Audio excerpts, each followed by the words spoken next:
Sebelumnya izinkan perkenalkan, nama saya Pristiwanto Nugroho. Di BNN Polisi Jawa Tengah saya adalah penyuluh narkoba. Jadi di BNN itu sebenarnya teman-teman adalah LPNK, lembaga pemerintah non kementerian. Bukan kementerian tapi berupa badan yang tupoksinya, tugas pokok fungsinya adalah P4GN, pencegahan, pemberantasan, penyalahgunaan dan peredaran gelap narkotika. Itulah nanti kita akan melihat terus bagaimana caranya, mungkin enggak ya, mungkin enggak ini bisa teratasi, bagaimana caranya. Nah, undang-undang negara juga sudah melihat ini semua, sudah mengatur ini semua.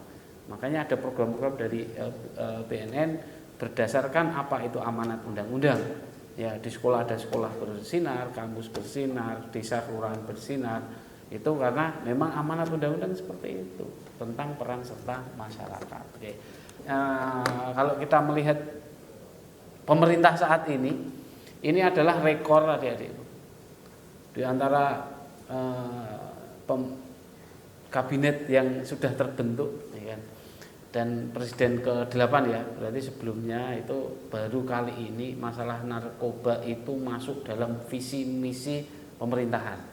Ya, kalau sekarang visi misi kabinet merah putih apa namanya, Pak Prabowo itu visi misinya namanya apa? Asta Cita, ya, Asta Cita. Jadi masuk dalam visi ke-7. Mengoptimalkan pemberantasan, termasuk di dalamnya adalah narkoba. Selain itu ada judi online, korupsi, kebocoran dan sebagainya. Masuk dalam visi ke-7 dan program prioritas ke-6. Program pencegahan dimulai dari keluarga, ya, dan harus tepat sasaran. Ini adalah salah satu warning kepada kita semua bahwa persoalan narkotika itu sudah selayaknya menjadi satu bagian yang harus kita perhatikan bareng-bareng. Karena ternyata nggak bisa diabaikan. Indonesia pernah punya pengalaman itu deh. Indonesia itu salah satu negara yang meratifikasi Konvensi Tunggal tentang Narkotika tahun 71. Ya. Tapi setelah itu sedikit lamban membentuk undang-undangnya. Terakhir Undang-Undang 35 tahun 2009, sebelumnya ada Undang-Undang nomor 22 tahun 97. Salah satu perbedaan mencolok dari kedua undang-undang tersebut adalah ancaman hukuman. Di Undang-Undang nomor 22 tahun 97 itu ancaman hukuman maksimal cuma 2 tahun. Mungkin pada saat itu Bapak-bapak yang terhormat, Bapak Ibu yang terhormat, yang menjalankan negara ini beranggapan bahwa orang Indonesia itu religius, tidak mungkin menyalahgunakan narkoba kan gitu ya. Makanya ancaman hukumannya ringan. Tapi ternyata seiring berjalannya waktu, prevalensinya naik terus, penyalahguna banyak sekali. Hingga tahun 90-an itu darurat buta waktu itu ya. Heroin itu luar biasa sekali. Orang ganja di pinggir jalan banyak banget. Ya, ternyata religius saja nggak cukup. Sebagai warga negara memang harus diatur dengan aturan hukum yang ada. Nah, itu. Sedikit beda dengan negara tetangga kita, Malaysia. Begitu mereka meratifikasi Konvensi Tunggal PBB tentang narkotika waktu itu, mereka membuat undang-undang yang ancaman hukumannya berat. Nah, sebenarnya atas dasar apa atau pertimbangannya apa sih Bapak Presiden Prabowo dengan kabinet merah putihnya memasukkan isu narkoba dalam visi misinya? Jadi kita lihat teman-teman, kalau kita lihat kondisinya saat ini di Indonesia, yang pertama, di seluruh wilayah Indonesia itu tidak ada yang bebas dari penyalahgunaan narkoba, itu yang harus kita pahami. Ya, karena kejahatan itu seluruh wilayah, itu.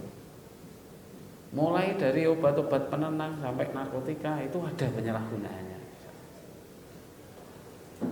Mulai dari tingkatan SD sampai perguruan tinggi ada ternyata ditemukan penyalahgunaan di sana. Ya. Dan perlu kita ingat juga bahwa kejahatan narkotika adalah kejahatan transnational crime, kejahatan antar negara, ya. Jadi sudah jaringannya internasional. Makanya seringkali ditemukan penggagalan penyelundupan narkotika jenis ABC itu asalnya barang dari Tiongkok, asal barang dari Myanmar, asal barang dari Filipina. Sama halnya kayak gini teman-teman, kalau kita berpikir logis ya, itu kan barang itu kan dari luar negeri ya. Begitu masuk di Indonesia, dijual di Indonesia, otomatis uang dari penjualan itu atau uang dari hasil penjualan narkotika itu masuknya ke luar negeri juga kan. Sebenarnya gitu. Ini harus kita pahami, Pak. Itulah kenapa roda perekonomian terganggu. Dengan maraknya penyalahgunaan narkotika itu roda perekonomian juga terganggu karena uang itu larinya ke luar negeri. Sama kalau sekarang judi online gitu. Begitu servernya ada di luar negeri, pengendalinya ada di sana, uang masuknya ke sana. Kan seperti itu. Oke. Terus juga pemerintah juga melihat bahwasanya tidak ada satu sektor pun yang bebas dari penyalahgunaan narkotika, baik itu aparat penegak hukum. Ya. Polisi yang ditemukan ada oknum yang menyalahgunakan, di kejaksaan ada, BNN pun ada. Bahkan kita pernah punya pengalaman seorang ketua hakim MK di zamannya waktu itu. Ya memang waktu itu beliau disidik atas dasar kasus yang lain. Tapi pada saat penggeledahan ruang kerjanya ditemukan narkotika jenis ganja berapa linting di situ. Ketua hakim MK. Ya, MK tahu ya MK ya? Mahkamah Konstitusi yang ngadili undang-undang. Nah, ada jeratan narkotika di dalamnya. Ini. Itu. Belum lagi kita melihat kalau kita ngomong kejahatan narkotika adalah potensi pasar. Saat ini di Indonesia, kalau kita melihat kasus narkotika, kita melihat perkembangan narkotika di Indonesia itu ada dua cara pandang yang dipakai. Yang pertama adalah ungkap kasus, yang kedua adalah prevalensi. Prevalensi adalah angka kemungkinan orang pakai. Prevalensi didapat dari survei kan gitu.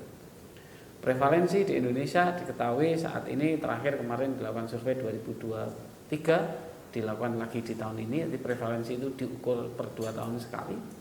Itu didapati sekitar 3,36 juta penduduk di Indonesia setahun terakhir ini mereka pakai menyalahgunakan narkotika. Kalau 3,36 juta sekarang proyeksi atau perkiraan penduduk Indonesia saat ini kemarin sensus penduduk terakhir kurang lebihnya berapa? 270 juta ya. 270 juta dikurangi 3,3 juta masih ada berapa? 260 sekian ya. 260 sekian, 67, 66, 700 lah ya kan, 66, 700 penduduk Indonesia yang kalau dilihat kalau kita ngomong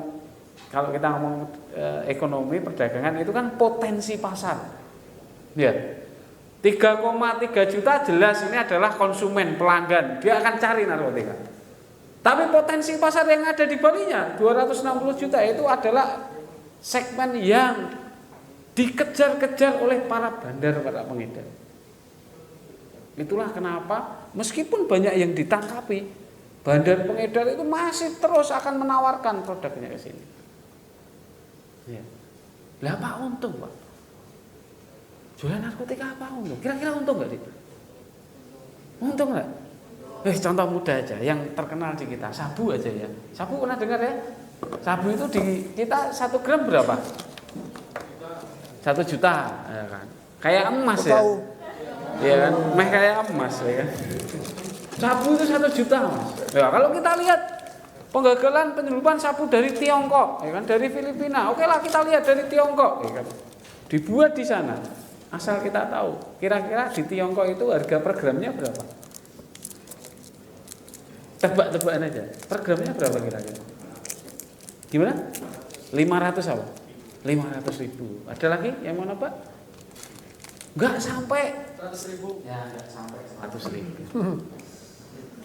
Bahkan pernah ada testimoni dari Freddy Budiman waktu itu sebelum dieksekusi mati. Dia dari Tiongkok itu nggak sampai 50.000 per gram.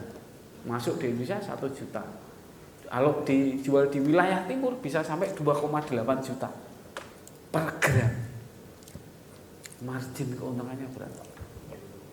Itulah kenapa potensi pasar di Indonesia yang jumlahnya 266.700.000 itu benar-benar menjadi incaran para bandar pengedar. Gitu. Kalau gitu ya.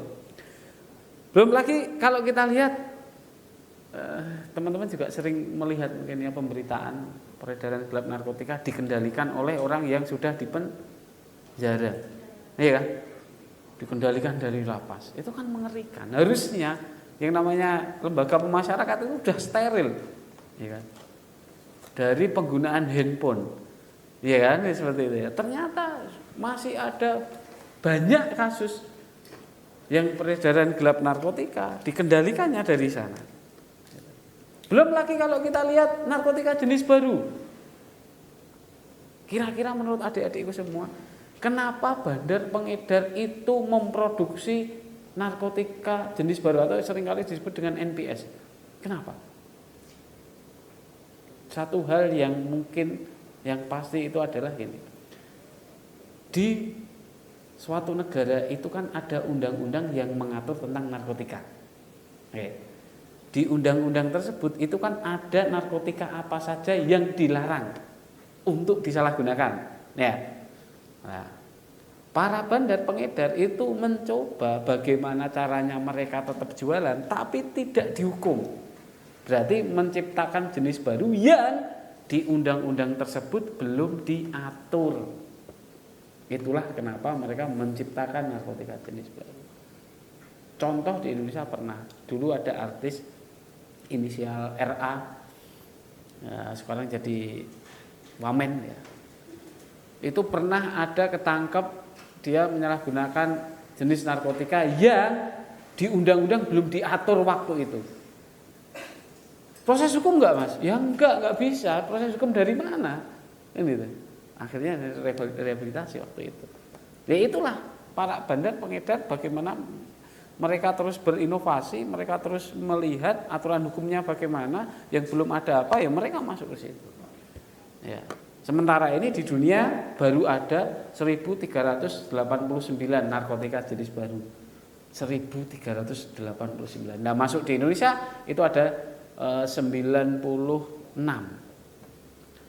Baru diatur itu 92.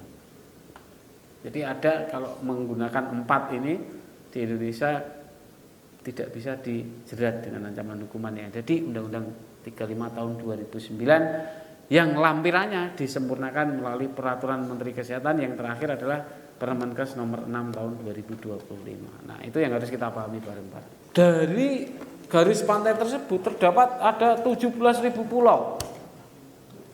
Makanya jalur masuk narkotika di Indonesia itu kebanyakan itu dipilih oleh para pengedar melalui jalur laut. Karena apa? Pengawasannya sulit, ya kan? Tidak semua jalur masuk melalui laut itu ada pengawasnya kan gitu. Makanya mereka drop barangnya melalui laut, kan seperti itu. Nah, yang terakhir kalau kita melihat berdasarkan survei yang ada dan penelitian yang ada, kerugian jiwa dan material karena kejahatan narkotika ini luar biasa. Kalau dilihat dari marginnya aja sudah segitu ya kan. Coba bayangkan margin itu uangnya masuk tetap di dalam negeri, ekonomi jalan ini negara ini. Ya, ini yang harus kita pahami bareng. Itulah kenapa Bapak Presiden Prabowo dengan kabinet merah putih beliau menempatkan narkotika menjadi salah satu isu yang harus benar-benar serius ditangani. Itu. Karena apa? Jadi gini teman-teman, mungkin kita atau masyarakat di Indonesia itu melihat bahwa upaya pencegahan itu nggak ada gunanya, karena kalau diukur nggak bisa nih, gitu ya. Iya memang, ya namanya pencegahan itu kalau dilakukan sekarang, diukur sekarang ya nggak bisa, nggak jalan, ya. Pencegahan itu paling cepat ngukurnya ya 5, 6, 7 tahun. Ya. Contoh mudah teman-teman adik-adik. Contoh mudah sekali. Teman-teman, ini ada yang 5 bersaudara? 3 bersaudara ada? Masih ada? 3 bersaudara? 2 bersaudara? Sedulurnya 1, jadi 2 bersaudara. 2. Berapa bersaudara, Mbak? 2 ya kan? Boleh tunjuk tangan ya, 2. 5 enggak ada ya? 6 enggak ada, oke. Kalau orang tuanya ada yang 5 bersaudara? 6 bersaudara ada ya? Ya. Oke. Kenapa saya tanya itu? Contoh mudah aja. Contoh mudah karena di Indonesia punya pengalaman itu. Program keluarga berencana itu dipopulerkan di tahun 80-an. Pada saat itu Indonesia itu pandangan masyarakatnya adalah banyak anak banyak rezeki. Makan enggak makan asal kumpul. Ya loh. Semangat ramangan sepenting kumpul. Makanya biasanya orang-orang di desa itu satu karasan itu satu tempat itu adalah saudara semua. Kakaknya, adiknya kakaknya, adiknya dan sebagainya. Gitu ya. Muncullah dikenalkan program keluarga berencana. Banyak yang nolak waktu itu. Iya kan? Lu iya toh, akeh sedulure kan akeh rezekine. Duwe anak akeh kan akeh rezekine. Banyak yang nolak. Tapi pemerintah tetap gencar itu dengan menggandeng seluruh toga Thomas, tokoh agama, tokoh masyarakat. Yuk kita gencarkan. Kalau dulu namanya ada Kementerian Penerangan, ya. Pakai mobil itu ada layarnya, proyektornya, terus nonton bareng. Ya, nonton bareng pasti salah satu filmnya adalah tentang keluarga berencana. Nah, seperti itu. Sekarang saya mau tanya ke teman-teman. Teman-teman nanti kalau sudah lulus dari sini, punya karir yang bagus, punya jodoh yang ganteng, yang cantik, berkeluarga insya Allah, mau punya anak berapa? 2. Modisnya bagaimana? Nongkrongnya piye? Ganti handphonenya berapa tahun sekali harus ganti, ya kan? Dibandingkan dengan nyon sewu, sektor pekerjaan saat ini, ya kan? Semakin banyak punya anak, semakin pengeluarannya akan tinggi, ya kan gitu ya? Kan gitu ya? Jadi kalau kita lihat program keluarga berencana itu sebenarnya goalsnya ternyata bukan soal hanya mana loro tok, ya. 2 anak cukup, makanya tagline-nya berganti, 2 anak lebih baik. 80-an. Sekarang di generasi kita sudah bisa berpikir bahwasanya kalau saya punya anak, saya harus memikirkan masa depannya, saya harus mempersiapkan pendidikannya, gizinya, ya kan, masa depannya, kan gitu. 80. Sekarang tahun 2000 berapa tahun? Kalau dari tahun 80 berarti berapa tahun? 45 tahun. Kemudian baru kita paham. Ternyata program KB itu maksudnya baik. Nggih napa nggih? Nah, itu kita ngomong pencegahan loh itu ya. Jadi kalau kita ngomong pencegahan narkotika saat ini, kalau kita masih punya umur panjang, yuk nanti kita ketemu 30-40 tahun lagi. Iya kan? Kita ngobrol waktu itu ya. Semoga aja umur kita masih panjang. Kita bisa berdiskusi lagi kan gitu ya. Tapi kalau tidak dimulai dari sekarang ya selesai. Kalau KB itu tidak dimulai di tahun 80-an, sekarang Indonesia tidak punya bonus demografi. Adanya adalah bencana demografi. Ya, wanake akeh, sekolah larang, peso nyekolahke, tingkat kriminal naik.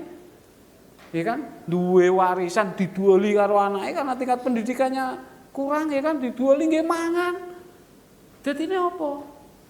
Rusuh negara ini nanti. Kan gitu ya. Itu yang harus kita pahami bareng. Oh, ternyata pencegahan itu memang harus dilakukan. Mulai kapan? Mulai sekarang. Ya, karena enggak dimulai sekarang kita akan terlambat. Kita sudah punya pengalaman itu. Setelah ratifikasi, setelah menandatangani Konvensi Tunggal tentang Narkotika, kita tidak buru-buru membuat undang-undang yang tegas terhadap penyalahgunaan narkotika. Akhirnya meledos nih penyalahgunaan narkotika di Indonesia. Jangan sampai kita mengulangi kesalahan yang sama. Gitu teman-teman. Nah, dilihat tadi kalau kita lihat prevalensi di Indonesia, ya ini naik turun teman-teman ya, naik turun ternyata dari hasil surveinya terakhir di 1,73, sebelumnya di 1,95 atau dikonversikan sekitar 3,3 juta. Coba bayangkan teman-teman kira-kira kalau kita ngomong tadi 3,3 juta itu kan tersebar di seluruh wilayah di Indonesia. Bisa jadi itu adalah tetangga kita, teman kita, orang-orang terdekat kita dan sebagainya. Itu. Nah, sayangnya teman-teman, penurunan di tahun 2023 itu di semua sektor pekerjaan itu turun kecuali satu sektor, teman-teman. Pendidikan anak usia remaja. Justru ada kenaikan meskipun 0, sekian gitu kan. Tapi ada kenaikan di situ. Ya, ini yang harus kita pahami, teman-teman. Berarti ada persoalan serius nih di kalangan remaja. Tapi pertanyaannya adalah, begitu semua sektor itu turun, kenapa anak muda itu cenderung naik?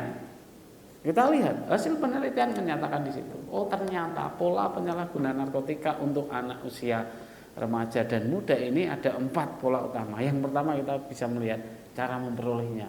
Lebih dari 80% pertama kali kenal narkoba dikenalkan oleh teman. Ya.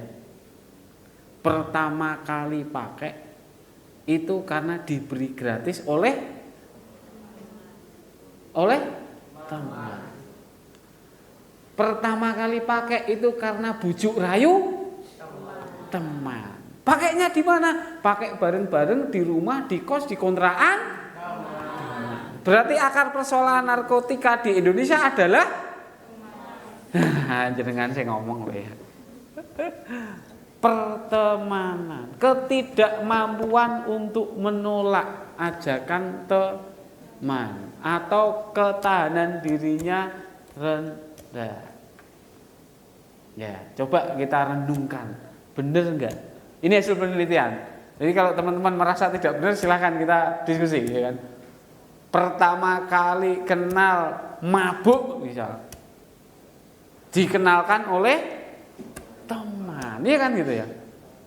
Pertama kali ngombe, ditawari ngombe sama orang yang tidak dikenal kan nggak mau pasti, ya kan?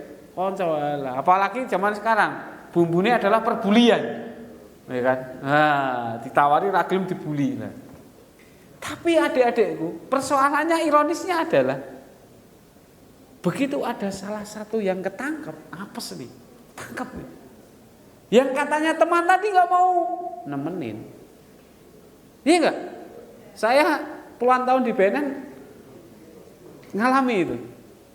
Mereka pakainya bareng-bareng, ya kan? Karena kejahatan narkotika itu kan tidak ada yang kejahatan yang solo karir, ya kan? Gitu? Ya Allah Gusti, mari ngono sabu, metu sekolah ngedlung, kan kayak seperti itu, ya kan? Terus jaring kita, golek bareng, tuku bareng, ya kan? Terus pasti pakai bareng kan gitu.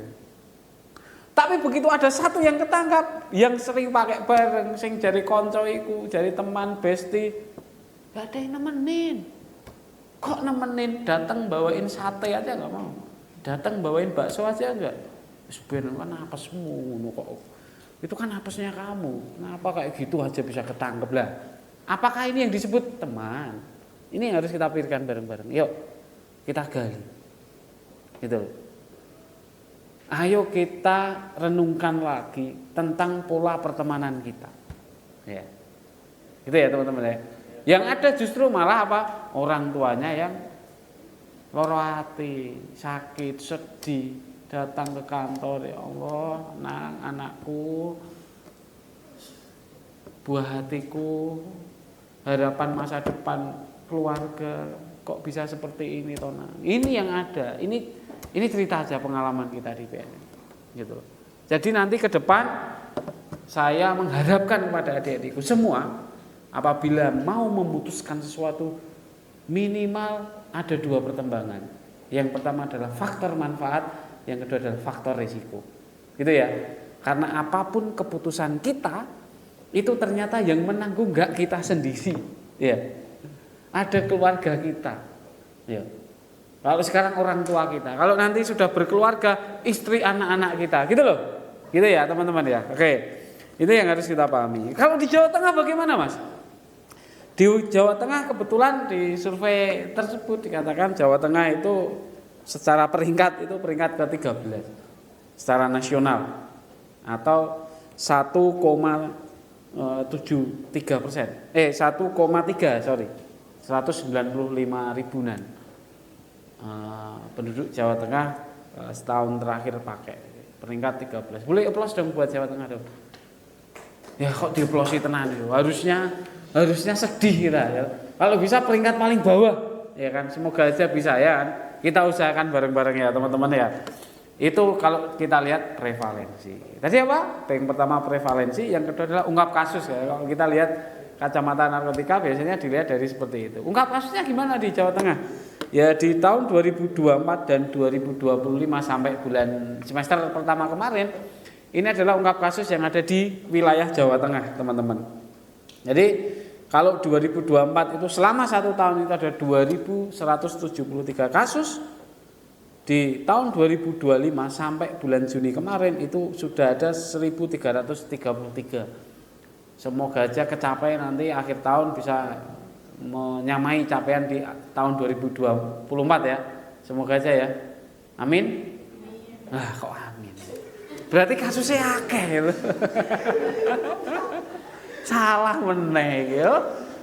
Iya ya. Ya semoga aja tidak sama, Pak. Semoga aja mandek sampai di situ, Pak. Berarti penyalahgunaan sudah selesai, Pak. Gitu loh. Harapan saya seperti itu, teman-teman ya kan. Jadi gitu. Semoga aja ini enggak tambahnya parah ya kan. Bukan karena tidak ketangkap, tapi karena yang menyalahgunakan sudah berkurang. Nah, gitu ya. Amin Allahumma amin. Ya, itu yang ada di Jawa Tengah, teman-teman. Oke. Kebetulan di BNNP Jateng juga kemarin di BNNP Jateng tiap tahun kan melakukan rilis akhir tahun. Ada juga rilis ungkap kasus dan sebagainya. Ini adalah beberapa hal yang sudah dilakukan oleh teman-teman di BNNP Jawa Tengah, ya kan.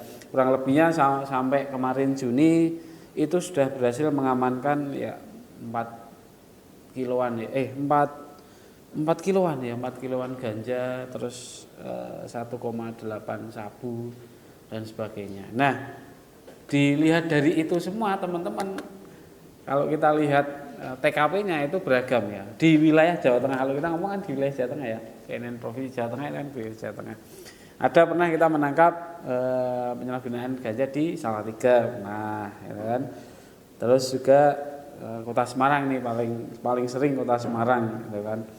Gitu. Nah, ada hal yang menarik teman-teman atas apa yang sudah ditangkap oleh teman-teman di BNNP Jawa Tengah. Ini kita lihat modusnya. Orang jualan narkotika, orang jualan narkoba itu sekarang modusnya macam-macam. Masuk ke permen, masuk ke makanan, ke brownies, ke coklat, ya kan, snack, minuman ringan. Ada lagi yang lagi ngetren sekarang liquid, ya. Yang nge-vape siapa hari ini nge-vape di sini? Nah, ada yang masuk liquid ternyata, gitu kan. Jadi yang harus kita pahami tadi, selain menciptakan narkotika jenis baru, mereka juga memodifikasi bagaimana cara pemasarannya, ya, yang disesuaikan dengan target marketnya. Ciptakan jenis baru biar tidak dijerat hukum, ya kan. Selain itu dimodifikasi bagaimana cara pemasarannya, sesuaikan dengan ini marketnya untuk anak muda, untuk dewasa, ini untuk anak-anak, disesuaikan. Ya, ini yang harus kita pahami bareng-bareng teman-teman ya. Di kalangan, semua kalangan tadi, mahasiswa. Mahasiswa juga sering kali kita melakukan penangkapan mahasiswa, gitu kan.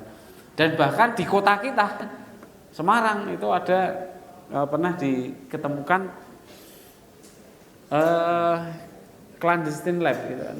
Jadi lab rumahan yang dia tugasnya untuk memproduksi narkotika sabu cair itu di wilayah Ngesrep sana. Ya, ini harus kita pahami teman-teman di wilayah kita. Ini di wilayah Jawa Tengah. Secara nasional adik-adikku semua, saya mau tanya pada adik-adikku, teman-teman adik-adik pernah mendengar, melihat pemberitaan, membaca ataupun itu penggagalan penyelundupan narkotika di Indonesia paling besar berapa kilo? Baca berita itu paling besar berapa kilo? Pernah baca berita penggagalan peredaran gelap narkotika di Indonesia paling besar berapa kilo? Saya mau tanya teman-teman, berapa kilo? Berapa? Enggak tahu, enggak pernah dengar baca. Berapa? 2 ton pernah Mas? 2 ton. Ada lagi? 110 kilo. Lebih besar 2 ton nih kan. Sudah lama atau baru saja Mas? Baru saja. Baru saja 2 ton nih kan. Karena melihat di materinya itu. Jangan-jangan. Di mana Mas itu Mas? 2 ton. Di mana? Ya, nggak tahu di mana infonya. Pokoknya saya pernah mendengar dari bisikan gaib. Ya kan? Saya pernah mendengar bisikan gaib bahwa pemerintah Indonesia itu pernah menggagalkan penyelundupan narkotika di Indonesia sebanyak 2 ton, ya kan? Lebih tepatnya adalah di bulan Mei kemarin 2 kali penggagalan penyelundupan 2 ton plus 2 ton. Ya, dalam jangka waktu seminggu 2 ton dulu, ya kan? Terus kurang lebih 10 hari atau kurang dari 10 hari kemudian penggagalan lagi 2 ton di wilayah yang sama, daerah Kepulauan Kepri sana. 2 ton yang pertama itu isinya 700 sekian, 780-an kilo sabu. Dan sisanya 1 ton sekian itu narkotika jenis lain. Yang kedua 2 ton itu sabu semua. Ya, yang kedua 2 ton sabu semua.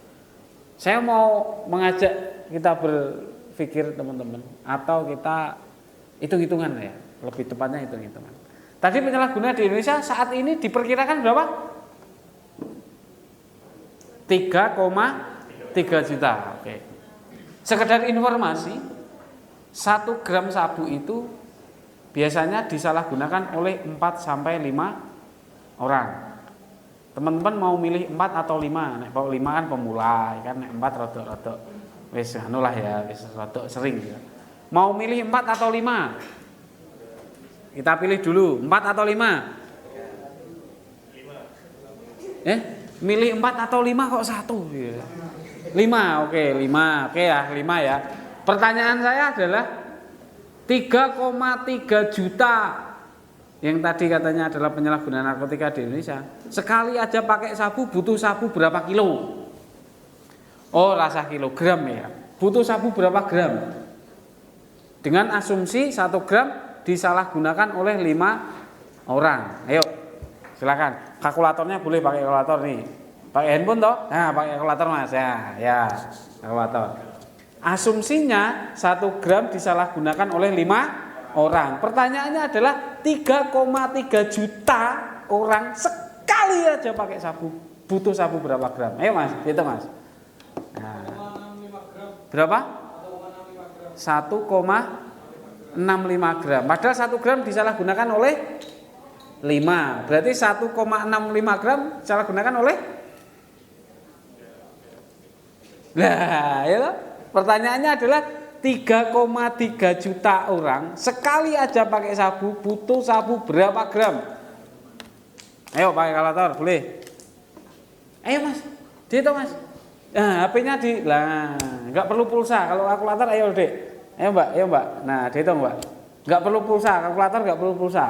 Nggak perlu connect wifi. Ayo dipegang kalkulatornya. Ya. 3 juta caranya 3 juta berapa? Sudah ketemu ya? 660.000 gram sekali aja pakai. Kalau 660.000 gram, pertanyaan saya selanjutnya adalah berapa kilo?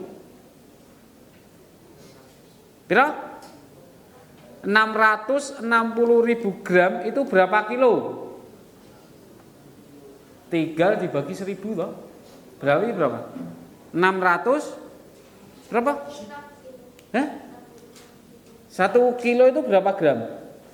1000. 660.000 dibagi 1000. 660.000 toh tadi hasilnya dibagi 1000 berapa?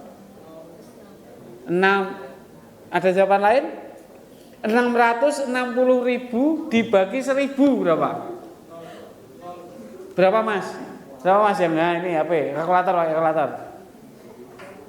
Gimana? 660. Sekali pakai pakai. Sekali pakai butuh barang sebesar 600. Kalau 2 ton habisnya berapa tahun di Indonesia? Wah, esok tidak hitung-hitungan terus sih ya. Berapa? Kalau 2 ton berapa tahun habisnya di Indonesia? Kalau dilihat dihitung-hitungan jenengan semua itu tadi. 2 ton itu berapa kilo? 2000 bagi 660. Berapa tahun? 3 apa? 3 kali pakai. Hanya butuh 3 kali pakai itu barang 2 ton habis di Indonesia. Coba bayangkan teman-teman. Itulah kenapa orang itu berlomba-lomba memasukkan narkotika di Indonesia. Yang mereka pikirkan adalah keuntungannya. Gitu. Mereka enggak berurusan dengan jos, jadi orang sukses. Tidak berpikiran, mereka tidak urusan dengan masa depan kita.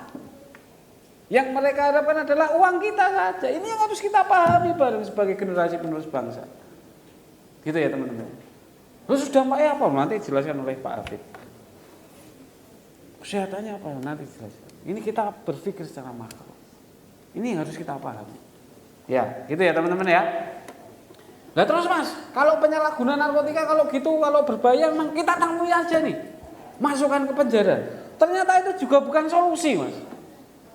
Begitu masuk penjara, penjaranya kebak. Iya loh? Lihat ini. Penghuni lembaga pemasyarakatan di Indonesia secara nasional. 52%-nya itu kasus narkotika. Itu dengan catatan penjaranya wis over kapasitas loh ya.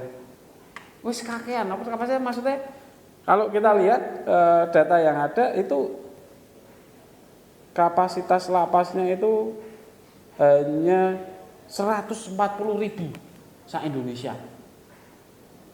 Sekarang yang masuk di dalamnya itu 274 ribuan. Wis meh 2 kali lipat itu, meh 200%-nya. Yang harusnya satu blok itu bisa 6 orang, sekarang dihuni oleh 10-11 orang. Itu yang harus kita pahami. Nah, di Jawa Tengah juga pun seperti itu. 40%-an kasus narkotika itu penghuni lapas dari kasus narkotika. Ini yang harus kita pahami. Ternyata kalau itu dicekeli, masuk ke penjara, enggak menyelesaikan masalah juga. Di penjara mereka butuh makan enggak? Kalau sakit butuh diobati enggak? Ya. Uang dari mana? Nah, negara. Coba bayangkan kalau penyalahgunaan narkotika bisa ditekan, penduduk lapasnya itu bisa ditekan, uang negara itu yang digunakan untuk menghidupi rekan-rekan saudara kita, orang-orang yang terkena kasus narkotika itu bisa dialihkan ke hal yang lain, lebih bermanfaat. Kan gitu ya. Ini harus kita pahami. Wes, mereka beli uangnya ke luar negeri, begitu mereka kecekel, uang dalam negeri nggih ngopeni mereka loh kan. Inilah potensi kerugian negara yang luar biasa sekali, gitu loh. Ini yang harus kita pahami bareng-bareng teman-teman. Ya. Inilah kenapa tadi Bapak Presiden Prabowo memasukkan masalah narkotika dalam asta cita beliau.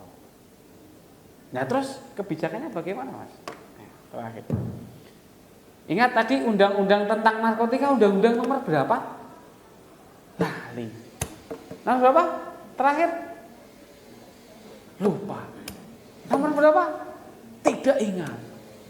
Undang-undang nomor 35 tahun 2009. Kalau kita ngomong kebijakan penanganan narkotika, ya dasarnya adalah undang-undang tersebut.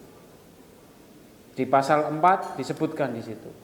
Undang-undang ini dibentuk untuk satu, menjamin ketersediaan narkotika tetap ada di Indonesia untuk kepentingan pengembangan ilmu pengetahuan dan dunia kesehatan.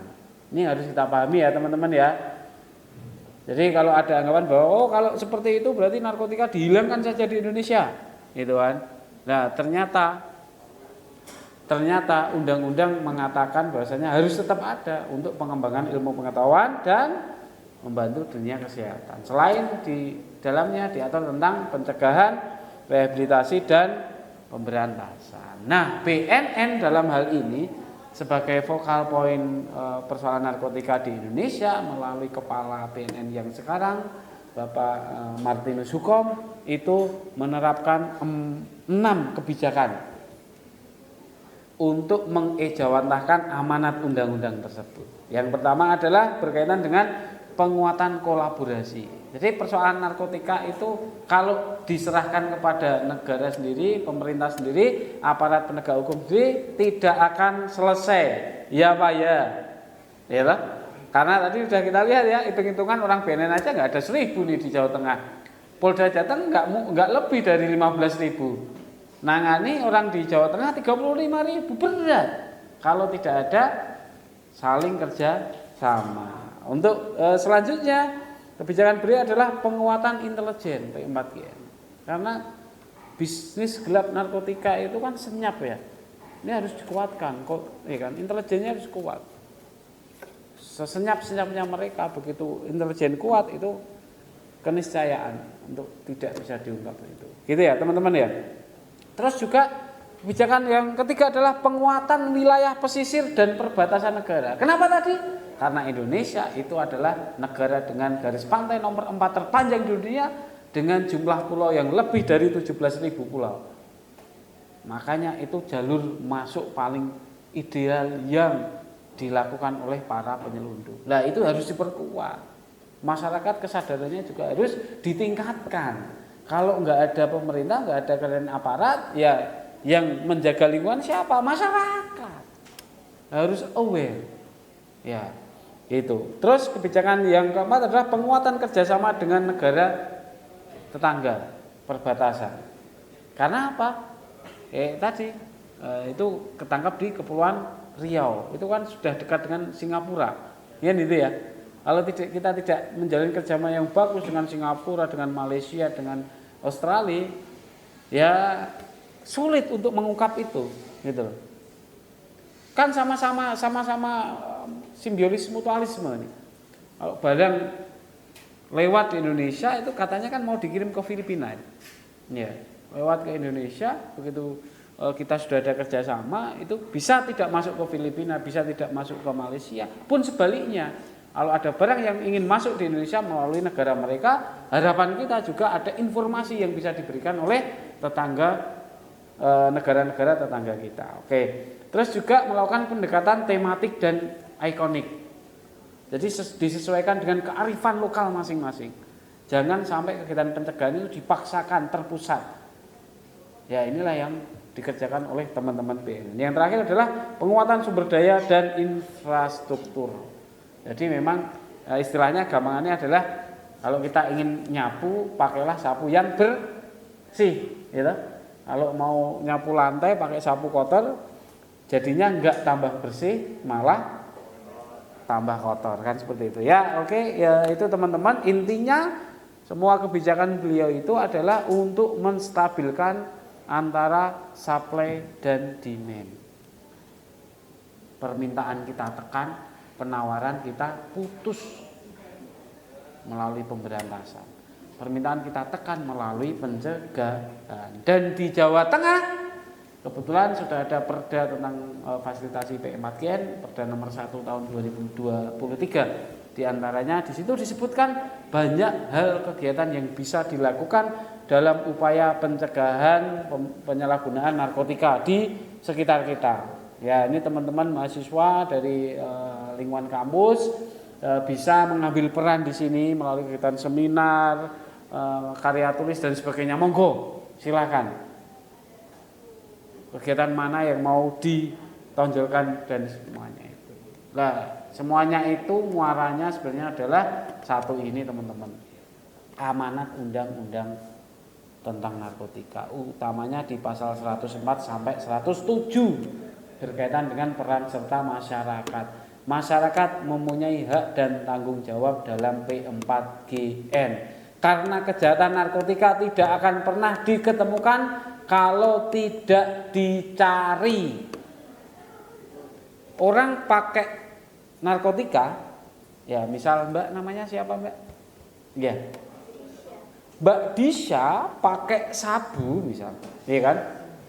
Beli dari namanya siapa, Mbak? Tata. Beli dari Mbak Tata. Ya, kita tanya ya.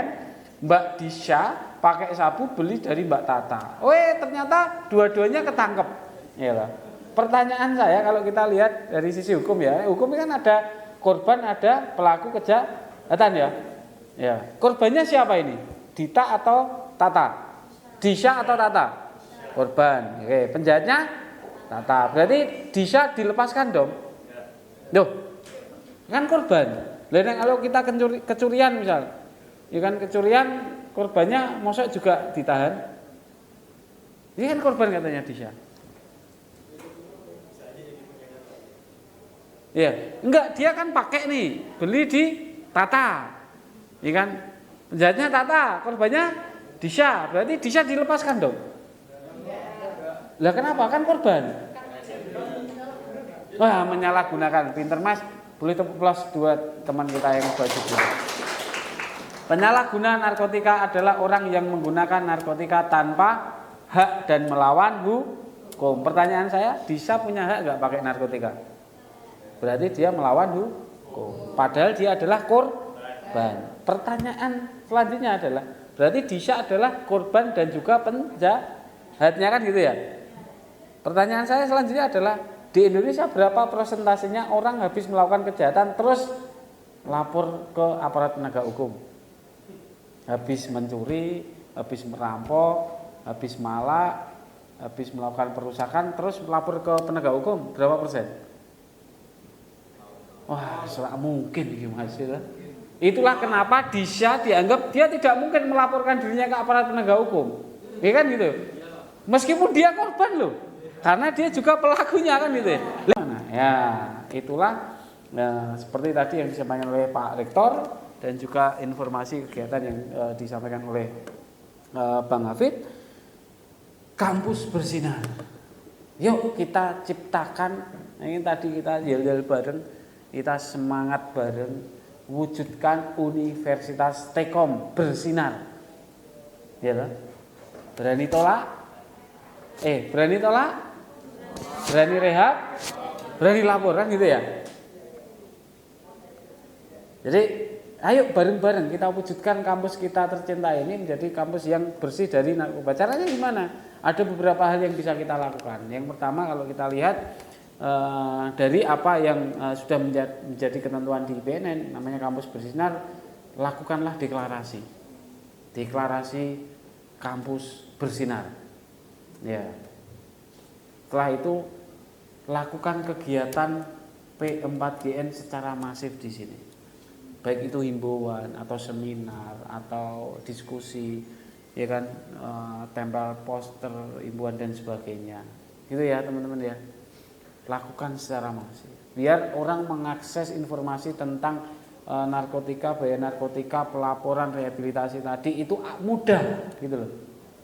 Di Stekom itu mudah kan, ya kan, di websitenya bisa. Jadi tidak harus berbayar, tidak harus mencetak, enggak. Kan kita ada di website, ada di mungkin TV Plasma, ada pada saat perkuliahan, mungkin pada saat pertama dosen membuka kelas itu bisa ada informasi dulu tentang narkotika, iklan kan bisa ya, kan bisa itu loh keseharian kita itu. Terus juga salah satu indikator namanya kampus bersinar adalah adanya penggiat, adanya relawan P4GN ya, adanya penggiat P4GN yang menjalankan program P4GN di wilayahnya. Ini kampusnya nanti nggak usah ngundang lagi BNN, nggak usah lagi ngundang gerak, cukup supervisi aja. Saya mau ada kegiatan silakan datang untuk melihat, supervisi aja. Yang melaksanakan apa? Penggiat-penggiatnya gitu loh, ya kan. Terus juga bentuk IBM, agen pemulihan untuk melaksanakan intervensi berbasis mahasiswa. Nah ini kampus bersinar ini ada beberapa indikator yang memang harus dipenuhi ini, ya. Jadi kalau ada yang pengen rehab sebagainya langsung ditangani bisa di situ. Gitu ya teman-teman ya. Mungkin itu yang bisa kami sampaikan teman-teman. Ingat tadi semangat kita Kita yuk lindungi diri kita, kita gaungkan di kampus tercinta kita semangat untuk berani tak rela, berani tolak, berani rehat, berani lapor. Gitu ya teman-teman ya. Terakhir dari kami bahwasanya kejahatan atau kezaliman itu akan terus ada teman-teman sebenarnya. Bukan karena banyaknya orang yang jahat, tapi karena diamnya orang-orang yang baik. Semoga saja ke depan kita menjadi orang-orang yang tidak bisa diam. Amin Allahumma amin. Sekian dari kami. Billahi taufiq wal hidayah. Assalamualaikum warahmatullahi wabarakatuh.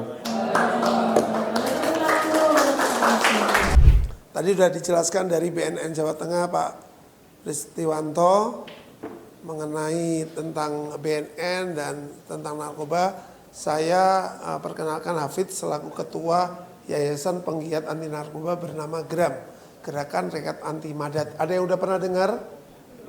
Belum ya? Nah, padahal GRAM itu organisasi anti narkoba yang pertama kali lahir di Indonesia. Kita lahir dari tanggal 9 September 1999. Sudah ada yang lahir pada waktu itu? Belum ya? Bayangkan.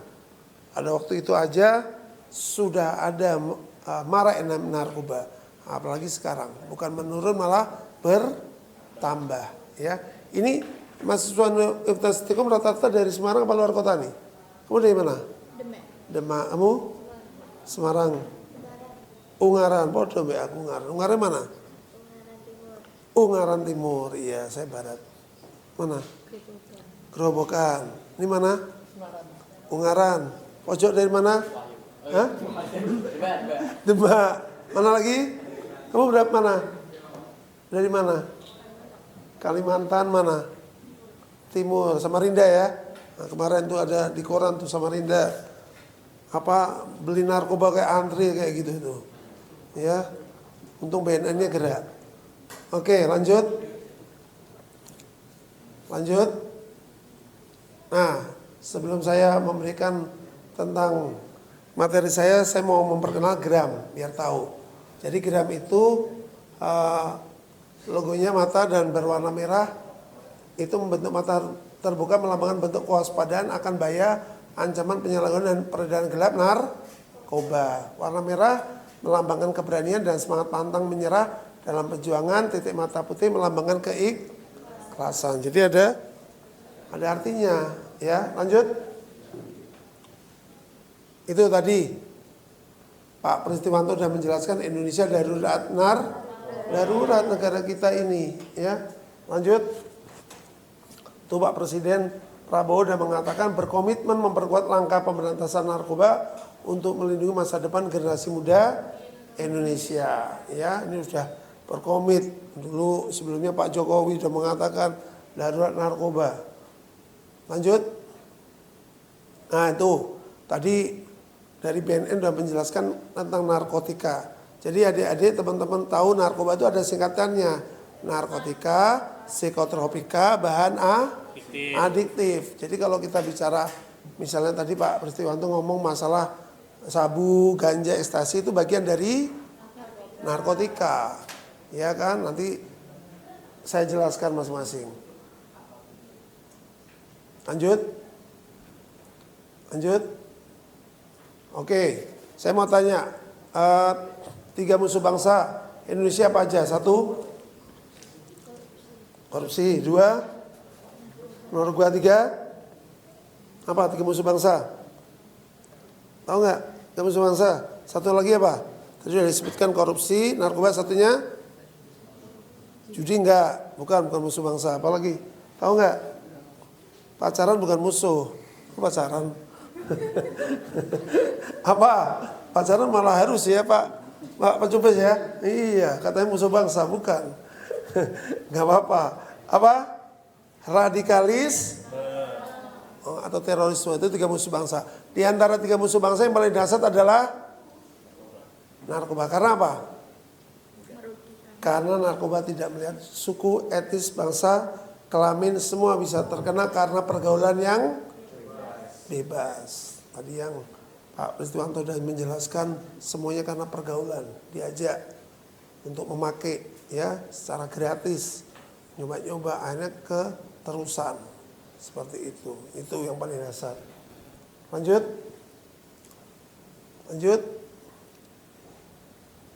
Lanjut. Lanjut. Ya, kita tahu banyak artis ya. Ari Lasso tahu? Pentolan vokalisnya Dewa 19 ya. Dia dulu pemakai narkoba. Sebelum main show harus pakai.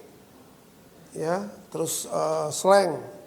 Sebelum pakai harus konsumsi dulu ganja seperti itu. Tapi sekarang udah berakhir, udah sadar mereka menyesal apa yang dilakukan salah. Ya, karena itu tadi narkoba itu mereka ketika memakai sekarang oke, dia stop, tapi 5-6 tahun lagi akan merasakan dampaknya seperti itu. Ari Lasso kan sempat kemarin operasi ya. Itu karena dampaknya menumpuk zat-zat kimianya. Seperti itu, itulah. Ya, seperti itu. Ada lagi kemarin artis Ria Madani sama Ardi Bakri suaminya ya. Seperti itu. Ya, pelawak juga, Coki Pardede juga dipakai karena memakai narkoba. Jadi banyak selebriti kita kayak kami dari Gram juga ketua umum kami Sofyan Ali itu membentuk Gram itu karena anaknya pakai narkoba. Jadi dia pingin sekali ya melawan narkoba itu dengan cara membentuk organisasi memberi penyuluhan. Kami juga ada pembina Omai Rama atau Omai Rama, anaknya Ridho pakai juga 2 kali malahan. Nah artinya apa? Kita tidak bisa tahu ya narkoba itu karena pergaulan yang salah seperti itu. Nah jadi tadi dari keterangan BNN kita berani menolak katakan tidak pada narkoba apapun. Karena kalau sudah zatnya masuk susah untuk menolak. Jadi kami ini bermitra dengan BNN dan kepolisian. Mereka banyak di pencegahan dan di pemberantasan. Tapi kalau kita penggiat, saya ini mahasiswa dari Ustekom nanti ke depan bisa bentuk banyak di pencegahan preventif. Lebih baik kita memberi penyuluhan orang memakai jangan dulu, jangan. Yang sudah terkadung pakai tadi kata Mas Priswanto harus direhabilitasi, ya kan? Harus agar dia tidak lagi memakai narkoba. Tadi yang teman-teman saya katakan tuh yang dari Semarang, dari Demak, ya dari Gerobokan, itu banyak kemarin BNN tuh yang nangkep tuh yang ada pabrik Sankok ya yang dari Gerobokan mana tadi? Purwodadi. Nah, dengar ada pabrik Sankok di Purwodadi, pegawainya pakai ganja di situ, ketahuan oleh BNN seperti itu. Nah makanya harus ada kesadaran ya dari masyarakat tuh harus ada kesadaran kalian apabila di lingkungannya ada yang pakai narkoba segera untuk melaporkan. Ada Babinsa, Babikantipnas. Karena apa? Bukan kita mau ikut urusan orang narkoba ini seperti virus. Kalau nggak di stop, dia akan menyebar kemana-mana. Betul nggak? Iya, seperti itu. Kita tahu negara kita berdasar Pancasila. Sila pertama apa? Ketuhanan Indonesia. Yang mana semua masyarakat Indonesia dipilih untuk bebas untuk memilih agamanya atau keyakinannya. Padahal yang namanya narkoba dilarang oleh negara dan agama. Di antara ini semuanya yang punya agama semua, Islam, Kristen, Katolik, Buddha, Hindu, Konghucu, ada yang melarang agamanya, yang memperbolehkan agama itu pakai narkoba, ada nggak? Nggak ada. Karena apa? Zatnya memabukkan. Saya pernah manggil, nama agama saya panggil tokohnya semua. Kitab agama A, B, C, saya tanya, ini boleh nggak di agama kalian? Semuanya melarang karena zatnya memabukkan. Ya kan? Nah, makanya sebenarnya tidak ada alasan lagi kalau orang coba-coba pakai narkoba. Karena sudah jelas di agama dilarang. Undang-undangnya jelas tadi Pak Priswanto ngomong nomor 35 tahun 2009. Ada hukumnya seperti itu. Tapi ini kok berani. Karena itu tadi keisengan nyoba-nyoba karena ajakan teman untuk memakai narkoba. Makanya ini nanti Universitas Tekom ke depan saya nanti akan bicara dengan Pak Rektor untuk membuat tim anti narkoba di sini kampus ya, membuat Stekom bersinar untuk bisa dengan ilmu kita ini beri penyuluhan agar betul-betul masyarakat atau mahasiswa Stekom jauhi narkoba. narkoba. Di sini ada pelatihan kayak olahraga ada, basket, bola ada, futsal. Lebih baik untuk olahraga. Seni apa di sini? Ada tari? Ada. Apalagi apa namanya? Acting ada nggak di sini? Nggak ada. Oh, buat konten. Iya. Tadi yang ini buat konten ya. Iya. Saya tuh kebetulan selain ketua Gram Jawa Tengah juga pengurus Parvi. Tahu Parvi? Persatuan Artis Film Indonesia 56 Jawa Tengah. Ketua umum saya Marcella Zalianti. Tahu Marcella? Nah, enggak kenal? Oh, enggak kenal. Marcella Zalianti artis, enggak pernah nonton film Indonesia? Jarang ya. Ini baru main dia. Filmnya Sihir Pelakor itu. Nah, itu kita kalau ada syuting di Semarang diajakin. Nanti kapan-kapan makanya Unestekom biar belajar berakting juga, ya kan? Belajar berakting di sini. Bagus, saya lihat tadi kampusnya keren ini, tempat untuk ya latihan seni, ya kan? Untuk kegiatan kreativitas di sini banyak. Kita dukung. Seperti itu. Lanjut. Nih, macam-macam artis yang udah kena narkoba ya. Ada Ridho Roma, ada Fahri Albar, Roy Martin, yang terakhir Faris RM ya. Bolak-balik masuk seperti itu. Narkoba. Lanjut. Nah itu, artis mereka habis hartanya karena narkoba, apalagi kita rakyat biasa. Lanjut. Nah ini foto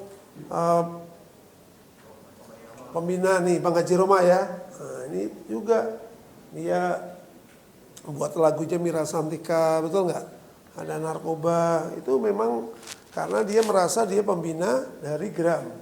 Ada tengahnya ketua DPR DKI, mantan ketua DPR DKI, orang Kudus. Ada yang orang Kudus ini? Ada orang Kudus. Itu Pak Prasetyo Edi Marsudi, sekarang ketua PDIP. Nah, sebelah kanan itu cucu Jenderal Panglima Besar Jenderal Sudirman.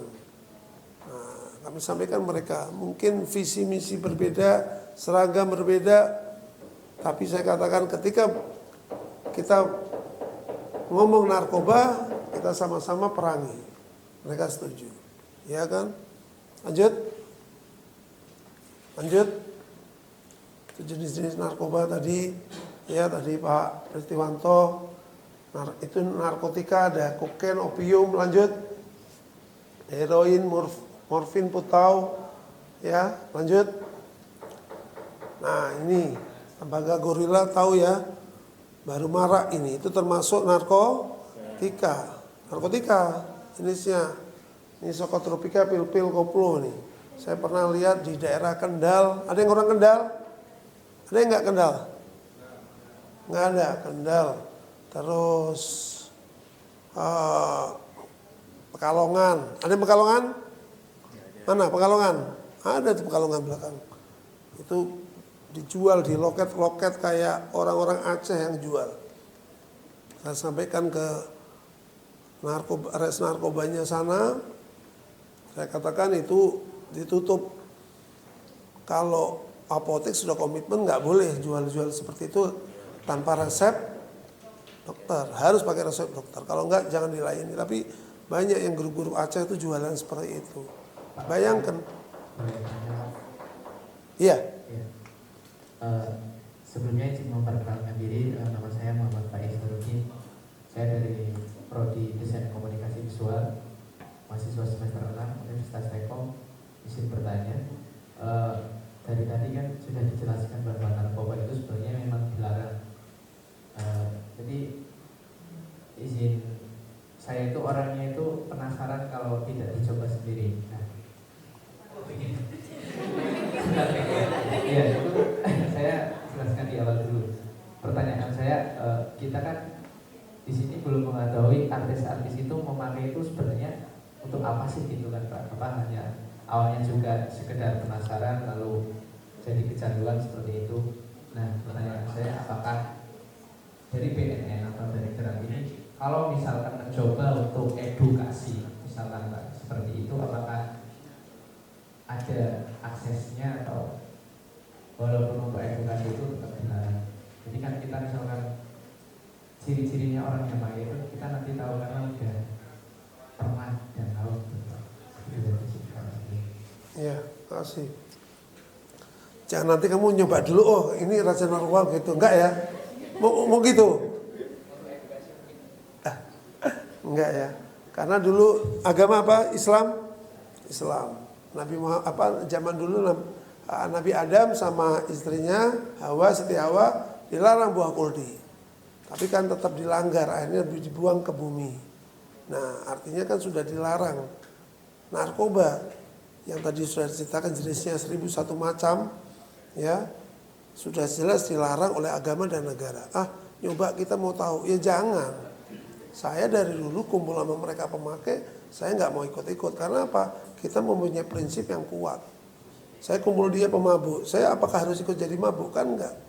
Nah di sini kami hadir itu mau memberikan ya prinsip kalian harus berani menolak, katakan tidak pada narkoba. Dan orang-orang yang berani seperti itu 1001, nggak sembarang loh. Saya kumpul sama kamu misalnya peminum atau merokok, nggak mau ayo tawarin pasti. Tapi karena ada kemauan keras, tapi susah sekarang ini. Orang kadang nggak enak ya nyoba seperti itu, ya kan? Makanya saya selalu mengatakan rokok adalah jembatan awal mengenal narkoba. Betul nggak? Kita bisa lihat anak-anak SMP, saya penyuluhan, itu rokok jelas-jelasan mereka. Saya katakan ini gimana? Katanya orang tuanya sering untuk join. Nah ini kan nggak boleh seperti itu. Berarti walaupun untuk edukasi itu tetap tidak diperbolehkan? Dia boleh. Kalau sudah dilarang agama dan negara, apapun mau nyoba ya jangan. Sifatnya apa? Memabukkan. Saya kira kalau zat memabukkan, kalian bisa berpikir lah, bisa fantasi, bisa berpikir, oh kalau memabukkan itu nggak baik. Karena narkoba itu yang tadi PNN jelaskan untuk orang-orang, apakah narkoba diperbolehkan? Boleh untuk kegiatan medis. Orang sakit di opnam dikasih morfin untuk membuat tidur. Ada pengawasan dokter. Tapi kalau disalahgunakan, makanya pemakai narkoba dibilang penyalahguna. Karena menyalahgunakan. Semestinya untuk orang sakit, kok orang sehat pakai. Niatnya untuk fly, tetap salah. Ya enggak? Ya. Seperti itu. Paham? Ya, lanjut.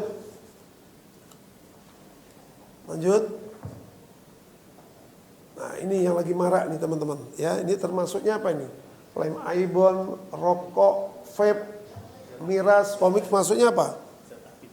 Ya, bahan adiktif atau zat adiktif lainnya termasuk di narkoba banyak ya kan? Anak-anak SD ini sekarang banyak. Saya pernah menemukan di daerah Semarang, SD Sambangan dicampur 6 di tasnya ada 6 saset. Dicampur 6 saset diminum. Udah pernah nyoba? Jangan nyoba ya. Kan diminumnya harus 3 kali sehari untuk batuk. Tapi langsung pakai ya enggak? Lem ibon anak-anak itu yang di jalan yang saya pernah nemukan di SD di Sambangan juga ngepil nyedot lem ibon, lem kayu itu sampai airnya dikeluarkan, kasihan. Karena apa yang dilakukan tidak tahu. Ya kan rokok vape elektrik ini sekarang Stekom banyak yang pakai rokok vape enggak? Ada? Nah iya sudah jangan, buat apa? Tidak ada artinya. Hati-hati loh disalahgunakan, kadang dimasuki bahan di dalam sini dipakai. Ini banyak disalahgunakan seperti itu. Ini sudah sudah seperti tren. Saya banyak lihat di mall anak-anak muda yang cewek yang cowok digantung pakai vape. Kalau bisa janganlah, ya. Miras seperti itu. Ini termasuk bahan adiktif. Minum niatnya memabukkan. Kayak gitu, ya. Lanjut. Nah itu banyak orang yang menyesal telah menjadi penyalahguna narkoba seperti itu, ya. Makanya mereka berlomba-lomba beraktivitas hidup sehat tanpa narkoba. Lanjut. Nah ini tadi dibuat pihak BNN minta ke pihak Universitas Stekom untuk bisa mendeklarasikan kampus bersinar ya hidup sehat tanpa narkoba dan perangi terhadap narkoba. Lanjut. Tuh, para mahasiswa tetap bisa aktif dan maju tanpa menggunakan narkoba. Ya, tetap bisa berkarya dan maju tanpa narkoba. Mahasiswa itu bisa keren tanpa narkoba. Ada pesan yang harus disuarakan ke seluruh Indonesia. Ya, lanjut. Nah ini, mahasiswa diimbau agar tidak perlu malu untuk memberitahu jika diri sendiri, keluarga, saudara dekat terkena narkoba. Hal ini untuk memudahkan proses rehab. Mengajak seluruh mahasiswa untuk peduli dan aktif melapor adanya penyalahgunaan narkoba yang terjadi di sekeliling dan lingkungan kampus dan tempat tinggal. Ya, itu saya mendapat penghargaan dari Kapolda Jawa Tengah dan dari BNN sebagai penggiat anti narkoba. Jadi di sini teman-teman, saya minta kalian ada family, teman atau saudara yang terkena narkoba di wilayah Jawa Tengah untuk rehab. Itu di BNN di Jalan Madukoro, Semarang, tahu ya? Itu rehab inap, tidak berbayar. Tapi kalau rehab rehab jalan. Kalau rehab inap di Semarang berbayar, ya, yang milik swasta. Tapi yang tempatnya negara ada di sini di Purwokerto sama RSC Magelang, ya, di situ. Itu tidak berbayar rehab inap, ya. Terus aktif, adanya penyalahgunaan yang tadi Bapak katakan, tetangga kalian tinggal di kampung ada aktivitas keluar masuk yang itu memang terasa kalau tidak mau kumpul sama warga ini perlu dicurigai, betul nggak? Itu di Semarang tuh, di Pedurungan tuh, untuk kampung pinggir jalan dibuat untuk membuat ekstasi. Yang tahu malah dari pihak Jakarta, bukan warga di situ, ya kan? Yang di Serondol juga sabu cair yang pergoi dari Jakarta. Kenapa? Barangnya dijual di sana, dibilang di mana nih buatnya? Di Semarang. Saya sudah banyak penyuluhan di kecamatan, di kelurahan untuk ikut peduli. Karena itu tadi narkoba seperti virus, kalau nggak di stop dia akan kemana-mana, ya kan? Seperti itu. Ini yang dari Demak tadi mana Demak? Demak mana Demak? Oh, kamu nggak Demak? Ya itu banyak di Demak tuh. Saya tuh sering ke kampus ke sekolahan, juga masuk ke rutan lapas. Itu Demak banyak. Daerah mana Demaknya? Merangin. Guntur. Guntur berarti kota ya? Enggak, arah Merangin. Iya, itu banyak tuh orang-orang pakai narkoba ditahan di situ. Makanya kamu banyak ikut mengingatkan sosialisasi, ya. Artinya dari warga jangan sampai terkena seperti itu. Jangan merasa kan ada polisi, ada BNN. Ingat, jumlah mereka terbatas. Makanya peran serta masyarakat kalian, saya selaku penggiat juga harus ikut peran serta.